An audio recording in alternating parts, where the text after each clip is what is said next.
Yeah, good morning, YouTube. Alan back once again, and today we're going to do something a little bit different. I recently went out to Stealth Spinners and picked up a couple of their Super Stealth bearings. These are ceramic chrome steel bearings, R188, and I wanted to possibly do some upgrade of bearings in a couple of my spinners, and so I did kind of a comparison. And I kind of checked them out and kind of figured, you know, what type of result am I going to get if I upgrade these bearings. So what you have is, you see it's a regular R188 with the chrome steel ceramic ball bearings inside. It has a different kind of a race on the back. It's kind of reminds me of the i7 Vortex C3 style spinner that I have. It is these bearings have not been cleaned.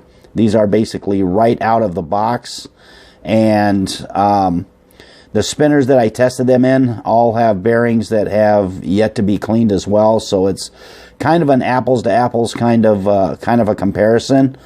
Although the spinners that I tried them in, they do have a little bit of a break-in, kind of a head start on them because I have been using them, so the bearings have broken in a little bit more. But this is just to get kind of a general idea of how much of an upgrade these are.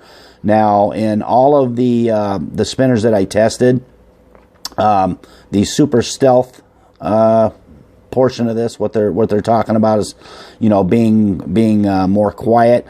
I really didn't notice any difference in the sound as far as them being any more quiet than the stock stainless steel bearings that come in most of these spinners that I did this test on. So without any further ado, let's go ahead and set that aside, and we will go over the spin times and stuff and the spinners that I did them with.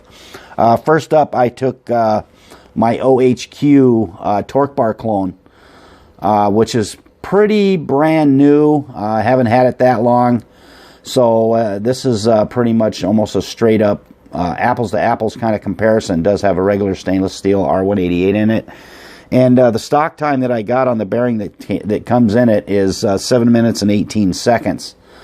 And on the Stealth bearing, I only got 5 minutes and 18 seconds.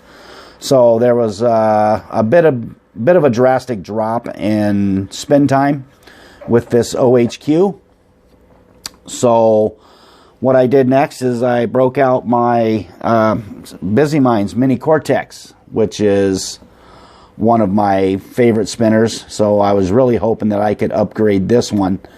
And stock time on the Busy Minds, I got 5 minutes out of the stock bearing, and out of the Super Stealth I only got 3 minutes and 17 seconds. So there was quite a bit of drop in spin time in this one. Now, to be fair, this is, like I said, this is one of my favorite spinners. So this spinner, the bearing in this one is a lot more broken in because I have used it quite a bit more. So that's kind of something to keep in mind with that one. So I'm guessing with a nice clean Stealth bearing, I might get a little bit closer to the time that I got on this one. So we will definitely see. Next up, I did the Infinite Spin Tri-Spinner in black. And on this one, I got 5 minutes and 33 seconds out of the stock bearing. And when I put in the Super Stealth, I got 5 minutes and 20 seconds. So that was a little bit closer to even on that one. A little bit lighter of a spinner as well. Then I went to one of my better spinning spinners. This is the Tizest with the R188. And I got 6 minutes and 31 seconds out of this, out of the stock bearing in this. But the Super Stealth actually gave me quite a bit of an increase. I went up about a minute and a half. I got 8 minutes spin time on the Super Stealth in this Tyzest spinner. So that was definitely a welcome result for sure. After that, I got my Hammer of God and did that one. And on the stock bearing on this one, which is still relatively brand new, I haven't had it that long, and this is not one of those things that I carry around with me all the time, but I got 6 minutes and 20 seconds in the stock bearing, and in the Super Stealth I got 6 minutes and 49 seconds, so just a touch of an increase there. Then I went and did my Spinetic X in stainless steel, and in that one, the stock time, I got 4 minutes and 51 seconds. And with the Super Stealth, actually lost a little bit of time. I only got 4 minutes and 25 seconds. So a little bit of drop off on the Spinetic X in stainless steel. Now, on a quick side note, I wanted to do the Spinetic X Black, but there's an issue there, and this is something you might want to keep in mind if you're looking to put one of these Super Stealths in this particular spinner. I had an issue, and that issue was very simply, I was able to work the button in, get it all the way in, but getting it out, impossible. I was not able to push the button back out, so it's I'm kind of stuck with this Stealth bearing, which is what's in there. I don't know if I can get that to, yeah, it'll focus. You can see basically the back of it. This is one of the Super Stealths that's now stuck in there, and I can't get it out. I don't want to really put any kind of metal or kind of squeeze it or pound on it or anything to try and get it out, just because of the black finish on this. I don't want to ruin that. So I'm stuck with a Super Stealth in my Spinetic X, but I'm okay with that. Not a big deal. Then I went to my 8 spins, the C3 style 8-spin spinner that I really, really like a lot. And I was kind of hoping to definitely get an upgrade in spin time there with the Super Stealth, but unfortunately I did not. I got 4 minutes and 50 seconds on the stock bearing, and with the Super Stealth, I only got 3 minutes and 44 seconds. Once again, there's a definite break-in and use difference on this one, just because, like I said, this is one of my favorites and I use it quite a bit, although it has not been, thoroughly cleaned or anything. It still has definitely gone through a break-in period, so that could be a big reason there.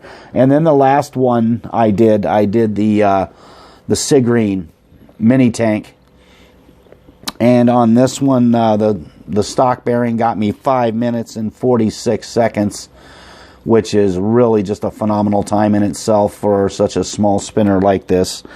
But with the Super Stealth bearing, I did get 4 minutes and 51 seconds, so still pretty good time. I would rate these two bearings, at least between this spinner and the Super Stealth, is probably pretty much neck and neck, because I don't use this this mini tank all that often. Although it is small and stealthy, I don't use this one as much as, say, my Micro Spinetic X or the Mini Zenny Tri from Kepler Technology. So I guess what I've noticed, just doing this out of the box, I noticed the two spinners that I got the nice increase in spin time were heavier spinners, being the Tyzest and the Hammer of God. Both did really well in that spin test comparison with the two bearings. These two did fantastic as far as upgrading the spin times. Like I said, the sound is virtually the same. These are both pretty quiet spinners, and it was really no different. So yeah, that's kind of where I stand on these things right now, and maybe later on, once I do a thorough cleaning of those bearings, I will go back and I will do a couple other spinners and just try and get maybe a more updated comparison. I tried to go basically uncleaned and fairly new against each other to see how this Super Stealth bearing fared, and it didn't fare too badly. Whether or not it's what they claim it to be, I would think that in all of these spinners I would have had an increase in time, or at least very, very close. So I was a little bit disappointed that way. These things are $6 a piece, so you know, take that and do with it what you will. So it is still a nice bearing, and you know, I'm going to get them cleaned up, and then I'm going to try it again, and hopefully I can upgrade a couple of these. So anyway, I will leave a link down below in the description where you can pick up these Stealth bearings, and also there'll be a button to subscribe right over here, and over here I'll have another video for you to take a peek at. I appreciate you hanging out with me a little bit today and checking out this this comparison, and we'll see you on the next video. So in the meantime, remember, keep calm, spin on, peace.